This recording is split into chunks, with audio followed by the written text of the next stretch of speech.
Apa makna huruf ba dalam bismillah? Kalau kita lihat penafsiran dari Al-Quran, seluruh buku yang diturunkan Allah ke dunia ini kan ada 100 suhuf, 4 kitab ya. 100 suhuf itu suhuf itu ada lembaran-lembaran yang tidak dijilid ya. Suhuf 100 suhuf, 4 kitab. Kitab itu Zabur, Taurat, Injil, Al-Quran.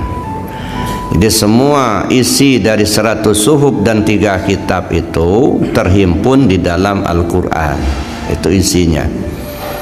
Jadi makanya Al-Quran itu merupakan batu uji ya.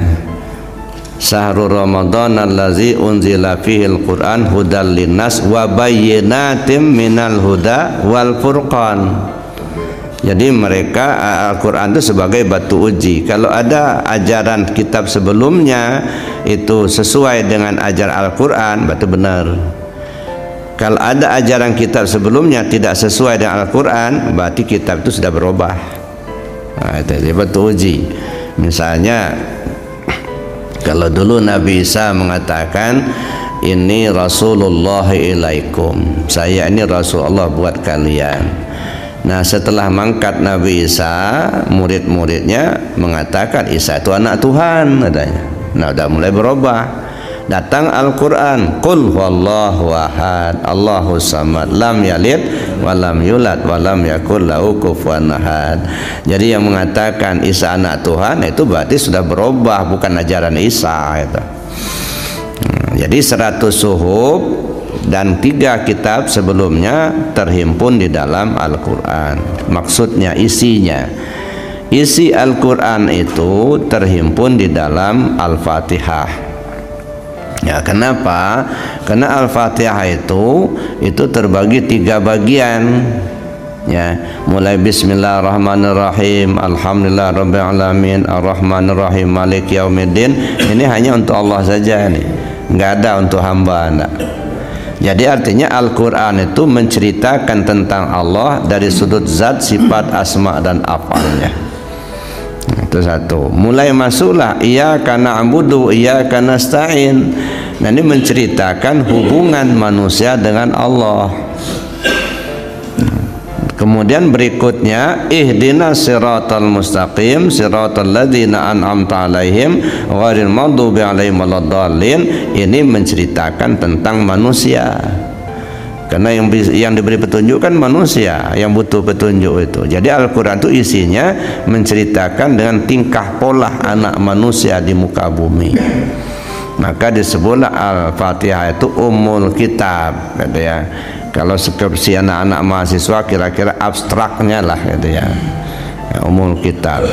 Jadi Al-Quran 30 juz itu terhimpun maksud dan tujuannya di dalam surah Al-Fatihah. Kemudian kandungan Al-Fatihah itu terhimpun di dalam Bismillahirrahmanirrahim. Nah, dah menciut kan?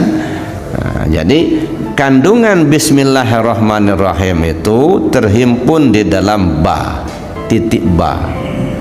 Tapi titik ba yang mana? Bukan titik ba yang ditulis di papan tulis itu. Nih titik ba nih.